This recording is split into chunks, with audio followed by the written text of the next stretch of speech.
이 사람은 그렇게 생각하는 거죠. 시장은 대체로 효율적이지만 때때로 굉장히 비합리적이다라는 거죠. 그 비합리성을 이용할 때만 우리는 초과 수익을 낼 수 있다. 비합리성을 이용해라. 네, 그래서 이 사람이 제기하는 비합리적인 이 시장의 비합리성이 생생한 증거를 세 가지로 얘기하죠. 첫째, 금융시장에 때때로 발생하는 시장 붕괴. 그죠?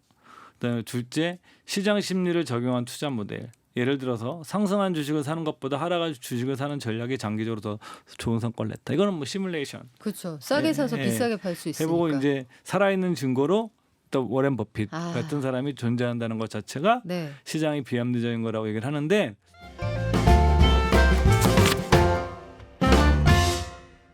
돈 되는 지식이 가득한 지식 편의점 오늘도 개장합니다. 미래에셋 투자와 연금센터 이상권 전무 오셨습니다. 안녕하세요. 예, 반갑습니다. 우리 지난 시간에 책 얘기 재미있게 하다가 경제신문 읽는 법 요거 예. 관련한 책은 소개를 못했어요. 예. 요거 짧게 얘기하고 넘어갈까요? 전 여러분들이 만약에 이제 내가 투자 공부나 이런 걸 제대로 하고 싶다 그러면 반드시 그 현장의 교과서죠. 현장의 교과서를 쓸 수 있는 게 신문이라고 생각해요. 경제 신문을 보셔야 날마다의, 그쵸. 뭐 신문 보셔야 되는데 처음에는 이게 저도 그랬지만 이게 뭐 저도 경제경영 전공자가 아니거든요. 용어들도 낯설고 힘들어요. 그래서 저는 여러 서점에 가셔가지고 경제 기사 보는 법에 관한 책이 많아요. 그 이제 여러 사람이 썼는데 네.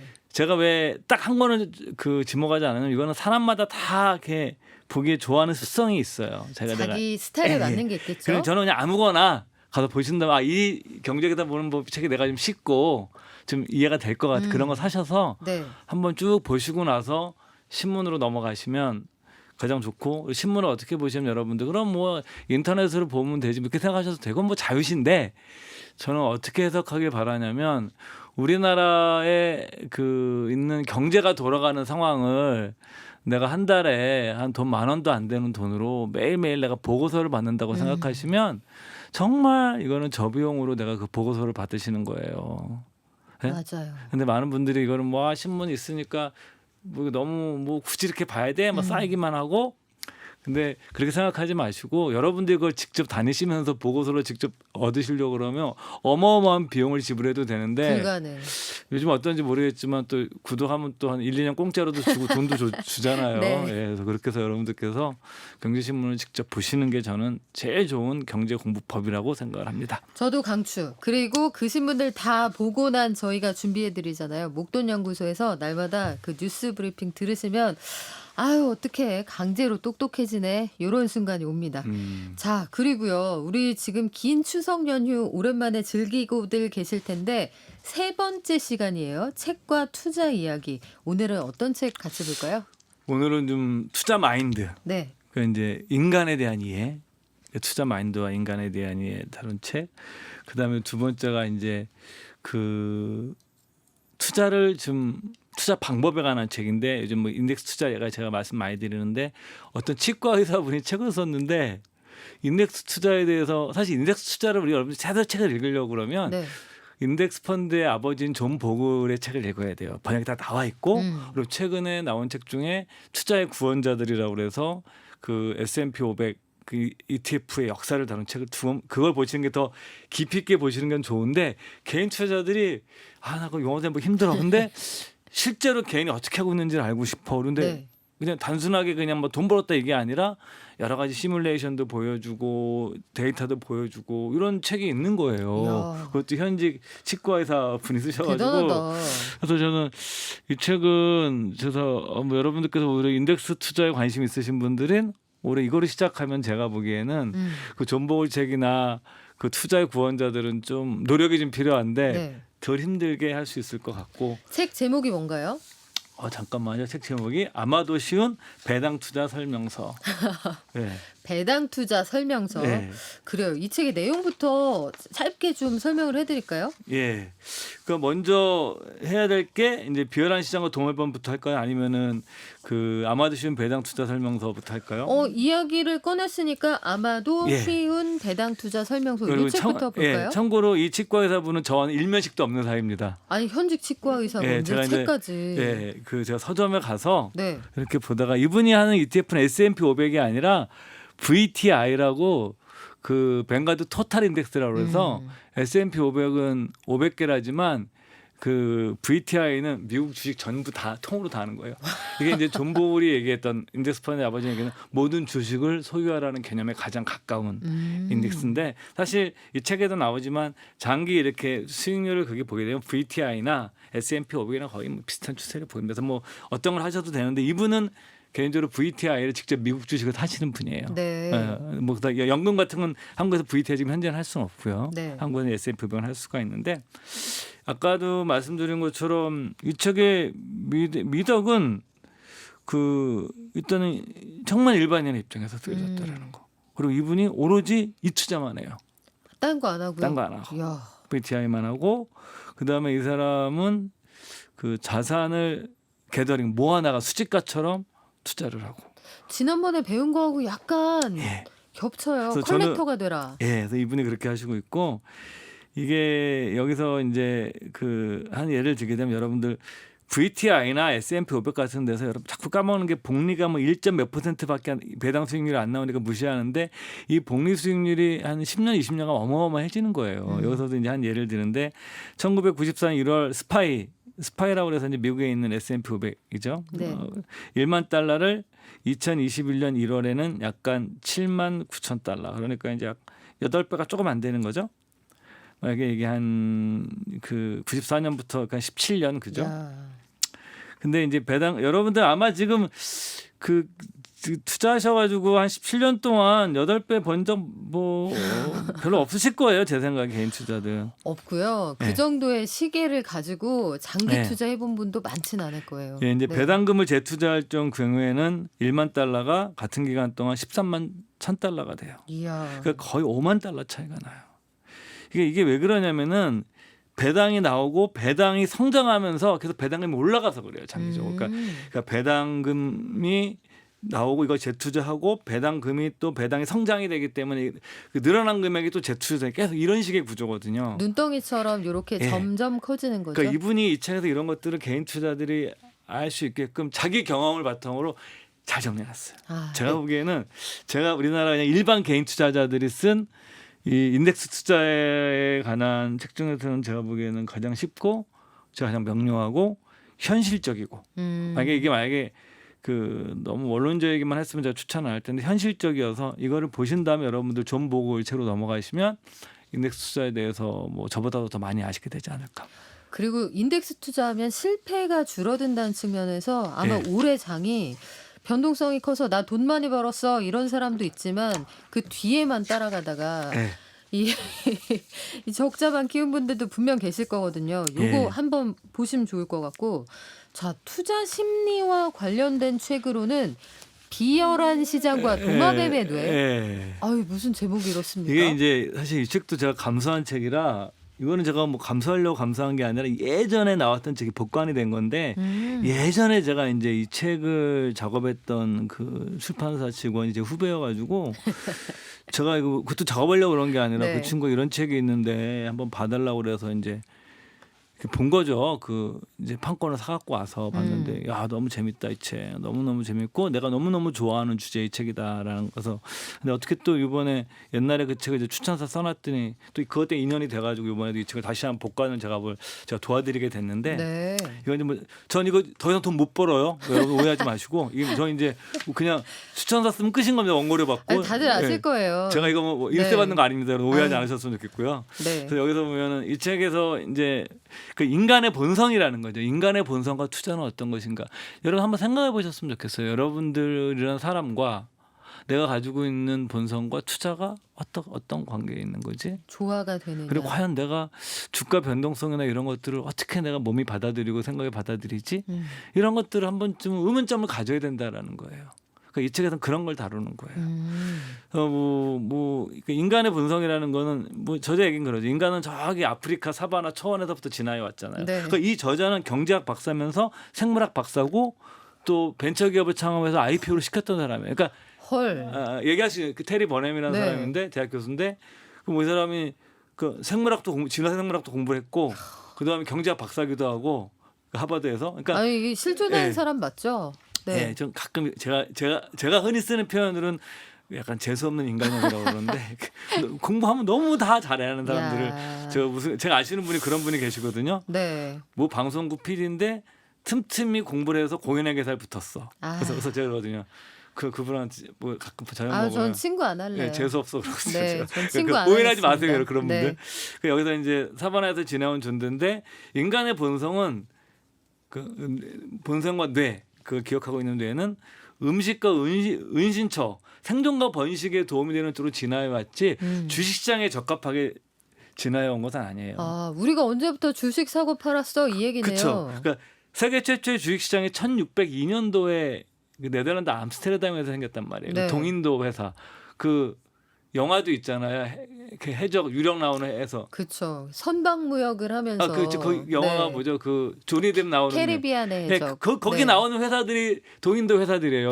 그게 영국에. 아. 그게 네덜란드의 네. 동인도 회사를 벤치마킹해서 이제 이것도 만들고 그 동인도에서 벤치마킹해서 만든 게 일본이 우리나라를 지배할 때 만들었던 게 동양 척식 주식회사 교과서에 나왔던 그 뿌리가 그 동인도 회사가 거래된 그 주식이 거래된 게 세계 최초의 주식 시장이에요. 네. 그 1602년 네덜란드 암스테르담에서 생겼는데 인류가 태어난 것은 뭐 인류학자는 아니지만 뭐 자료도 검색해 보면 저게 35만 년 전이고 그러니까 인류의 역사를 줄로 쭉 보게 되면 우리가 지금 투자하고 사는 삶은 한 점도 안 되는 거예요. 극히 짧다. 그러니까 인간의 네. 이 수많은 기간 동안 투자의 본성보다는 번식하고 생존하고 먹을 것 찾고 살아남기 초원을 다니고 바빴다. 사랑이 바빴던 존재라는 거죠. 그래서 우리는 그들의 후손인 거지.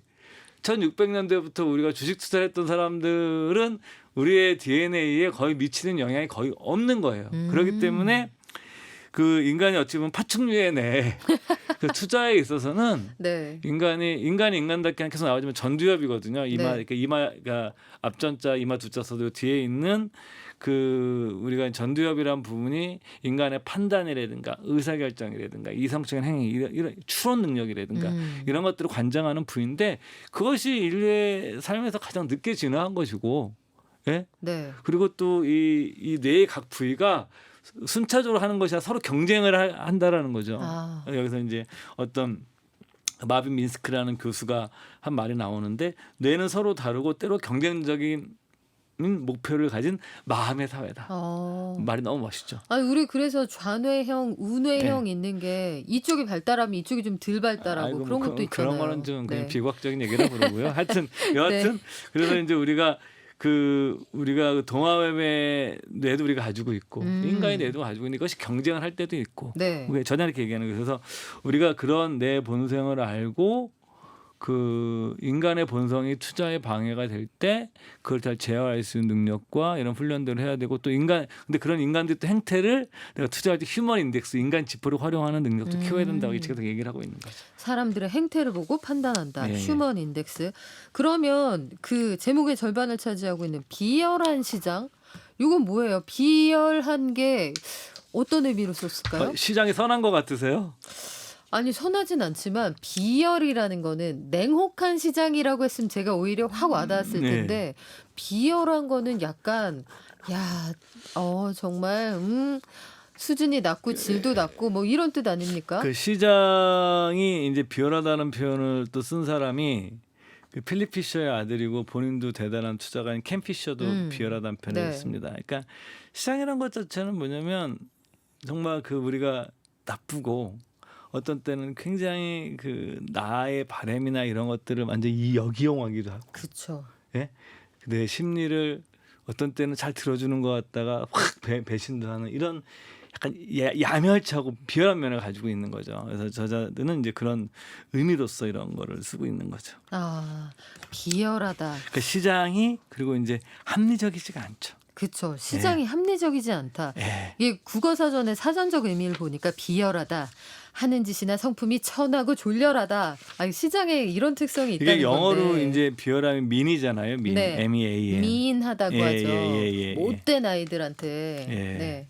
전 영어 잘 못하지만 하여튼간 미인입니다. 그래서 비열한 시장에선 그럼 어떤 일들이 벌어집니까? 그러니까 이제 비합리적인 시장에 이 책 효율적 시장 가설을 소개해요. 이 책에서도 이게 왜냐하면 그 시카고 학파를 중심으로 해서 현대 재무 이론의 가장 줄기를 이루는 게 효율적 시장 가설과 네. 포트폴리오 이론이거든요. 제가 뭐 사실 그 경제학 전공자는 아니지만 이 효율적 시장 가설이 있는데 이 사람은 그렇게 생각하는 거죠. 시장은 대체로 효율적이지만 때때로 굉장히 비합리적이다라는 거죠. 그 비합리성을 이용할 때만 우리는 초과 수익을 낼 수 있다. 비합리성을 이용해라. 네, 그래서 이 사람이 제기하는 비합리적인 이 시장의 비합리성이 생생한 증거를 세 가지로 얘기하죠. 첫째, 금융시장에 때때로 발생하는 시장 붕괴. 그죠? 그다음에 둘째, 시장 심리를 적용한 투자 모델. 예를 들어서 상승한 주식을 사는 것보다 하락한 주식을 사는 전략이 장기적으로 더 좋은 성과를 냈다. 이거는 뭐 시뮬레이션. 그렇죠. 싸게 사서 비싸게 팔 수 있으니까. 해보고 이제 살아있는 증거로 또 워렌 버핏 아. 같은 사람이 존재한다는 것 자체가 네. 시장이 비합리적인 거라고 얘기를 하는데 니콜라스 탈렙 통계학자이자 블랙스완의 저자로 유명하신 그 철학자이자 통계학자 투자가시죠.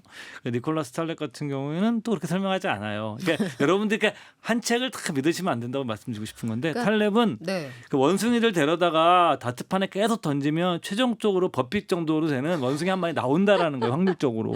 그것이 네. 이상한 것이 아니다라고 보는 거예요. 탈렙은 이상한 확률 네. 통계학자니까. 예.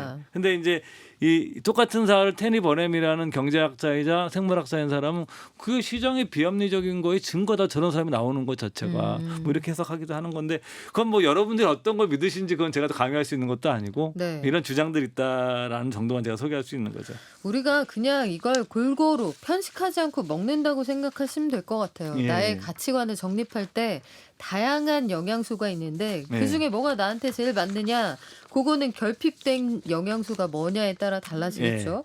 자, 그리고 부자가 되는 마인드, 부자 마인드와 관련해서는 부의 인문학이라는 책을 가져오셨어요. 이게 좀 네. 나온 지 꽤 됐고 이미 베스트셀러가 됐던 책이고요. 제가 알기로 이게 인터넷 한 카페에서 이 저자 이름이 우석 혹은 브라운스톤이라고 알고 있는데 이분이 이제 이 책을 써서 카페에서 화제가 되고 이게 출간이 돼서 베스트가 됐던 책이라고 하고요. 뭐 제가 이 책을 소개한 이유는 두 가지입니다. 하나는 좀 종합적인 얘기, 그러니까 마인드에서부터 경제학, 네. 부동산, 주식 뭐 여러 가지를 네. 내가 투자 마인드 어떻게 가져야 돼, 그다음에 부동산은 어떻게 봐야 돼, 그다음에 정부 정책은 어떻게 봐야 돼, 이걸 나름의 생각들을 다 정리했다라는 거. 두 번째, 제 판단이 틀리지 않았다면 제가 아시는 분이에요. 아는 분이에요? 제가 뵙지는 못하고 있지만 네. 저는 한 수십 년간 20년 못 봤지만 그분일 거예요. 제 추측컨대. 아, 그럼 이분은 저기 얼굴 없는 저자입니까? 이분도? 네, 이분도 그러는데 오. 제가 근데 이분에 대해서 이분이 맞을 거예요. 왜냐하면 이런 위에 글을 쓰는 사람이 그 당시에도 이분밖에 없었기 때문에 그 제가 보기에는 똑같은 거죠. 제가 뭐 그 세이노 책 말씀드리면서 스킨 인 더 게임 말씀드렸는데 이것도 스킨 인 더 게임입니다. 그러니까 이 저자가 자기가 한 얘기들은 지어낸 얘기가 아니라 제가 공부한 얘기를 제가 한 얘기만 쓸 사람이에요. 실전이다. 그러면 예. 이분이 겪어서 쓴 책의 내용을 좀 볼까요? 그러니까 이제 뭐 이제 많아요. 뭐 자기가 주식 뭐 제가 알고는 이분이 네. 주식 투자도 잘하고 부동산도 잘해요. 아, 배 아프다. 둘 양수겸장. 다 잘하고 굉장히 학구적인 사람이에요. 자, 그러면서도 투타 겸장의 저자 우성님이 쓴 내용을 좀 볼게요. 근데 저는 이제 그 중에서 여러분들한테 뭐 마인드 관련돼서 두 가지 정도를 골라봤어요. 첫 번째는 뭐냐면 우리가 자본주의를 이해하는 것이 굉장히 중요한데 그 중에 하나는 뭐냐면 우리가 노력하면 보상이 온다라는 것이 틀릴 때가 있다라는 겁니다. 시장의 원리에서. 왜 그러냐? 노력이 배신하기도 한다. 내가 뭐 회사 일 열심히 하고 아침부터 이렇게까지 정말 헌신적으로 일했고 했는데 내가 집을 안 가지고 있으면 집값이 많이 오를 때 과연 그걸 어떻게 볼 거냐. 물론 내가 하는 일에 대한 노력의 보상이 있겠지만 그 사람이 느낄 때 야, 뭐 흔히 얘기하는 옆집 배짱이는 맨날 뭐 술이나 먹고 놀다가 갑자기 운 좋게 뭐 이런 표현 좀 되겠지만 똑똑한 마누라가 갑자기 탁 복부인 마누라 나타나가지고 아파트 세 채나 사가지고 갑자기 재산 60억 70억 됐대. 근데 네. 나는 뭐 열심히 일하고 회사 생활했는데 집사는 맞벌이 열심히 했는데 우리는 이제 집 하나 살려고 그랬더니 너무 집값이 많이 올랐어. 과연 이것이 공정한 사회인가? 그렇죠. 여기서 제가 들은 말씀 뭐냐면 이 사회가 올바르냐라는 말씀을 드리는 건 아니에요. 가치 판단이 아니다. 가치 판단이 아니라 자본주의 사회라는 것 자체가 때때로는 이렇게 노력을 보상하지 않을 수 있는 시스템이라는 것 자체를 여러분들께서 좀 이 책에도 그런 내용이 꽤 나오죠. 그런 것들 여러분들께서 좀 이게 뭐냐면 우리가 불편한 진실이라고 그러죠. 그러니까 내가 지금 어떤 세상을 살고 있느냐 그 메커니즘을 설명하는 거네요. 그렇죠. 네. 과거에는 이런 생각에 반대하시는 분들이 대안의 사회 체제로서 사회주의를 했었어요.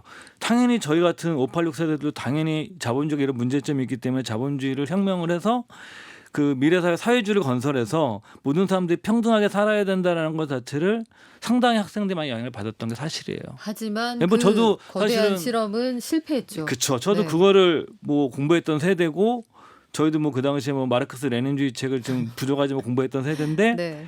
사실은 70년간에 이루어졌던 인류 역사상 가장 거대한 실험이 실패로 끝난 겁니다. 그렇죠. 그래서 이제 우리는 이 자본주의 사회가 윤리적이지 않더라도 현재 가장 효율적으로 작동되는 사회 시스템이라는 것 자체가 합의가 되어 있는 거죠. 물론 반대하는 분도 계시겠지만 그래서 이제 이 책의 저자는 뭐 제 얘기가 아니라 그런 네. 거를 얘기하고 있는 거. 두 번째 이 사람이 얘기하는 건 뭐냐면 우리는 시장에 대고 도덕을 원하죠. 뭐 부동산 같은 거 많이 오를 때 도덕을 원하지만 시장을 움직이는 건 도덕을 움직이기도 하지만 도덕이 미치는 영향보다 훨씬 더 큰 영향이 있는 거죠. 그게 뭐냐? 수요와 공급이 시장을 움직이는 가장 강력한 동력인 거예요. 맞아요.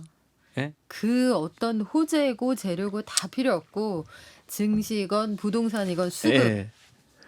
그리고 이제 세 번째로는 그 사회가 이제 시장이 작동될 때 인플레이션 같은 게 만약에 오게 된다. 그러면 이제 존 메나드 케인즈 그 위대한 경제학자 네. 케인즈가 얘기했던 것처럼 인플레이션은 한 사회 부의 총량은 바꾸지 않는데 한 사회 내에서 부를 이전시킨다. 누군가에게서 누군가에게로 이런 식의 이제 글을 읽은 저기자가 있거든요. 네. 그러니까 이 책에서도 그런 얘기가 나옵니다. 예를 들면 간단한 비유로 우리 전에 집값이 많이 올랐을 때 예금자의 돈에서 주택 소유자의 돈으로 부가 이전된 거거든요. 그 저금리 그렇죠. 만나면서. 네. 그래서 여러분들께서 뭐냐면 그런 거를 어떻게 해석할 것인지도 가져야 되고 그다음에 정부 규제가 제가 아시는 분 중에 정부가 이제 집값이 잡겠다는 걸 믿고서 집하신 분도 계시거든요. 네. 저는 황당했었어요. 나중에 왜 그러셨어요? 그랬더니 그러니까 그래서 우리가 이제 저는 네. 특히 우리나라 같이 부동산이나 이런 금융의 규제가 많은 나라는 규제를 보는 시각 같은 것도 상당히 좀 의미 봐야 되는데 이 책에서 뭐 저는 공감을 하지 않는 내용이 일부 있을 수 있습니다. 여러분들께서 근데 네. 제가 아니라 그렇지만 한번 그런 규제에 관한 내용도 보시면 좀 마음이 도움이 될 것 같습니다. 이건 자본주의 사회 표류할 때 우리가 살아남기 위한 생존 전략, 병서 이렇게 이해가 되기도 하네요. 오늘 말씀 여기까지 듣겠습니다. 지금까지 지식편의점 미래세 투자와 연금센터 이상건 전무였습니다. 고맙습니다. 예, 고맙습니다.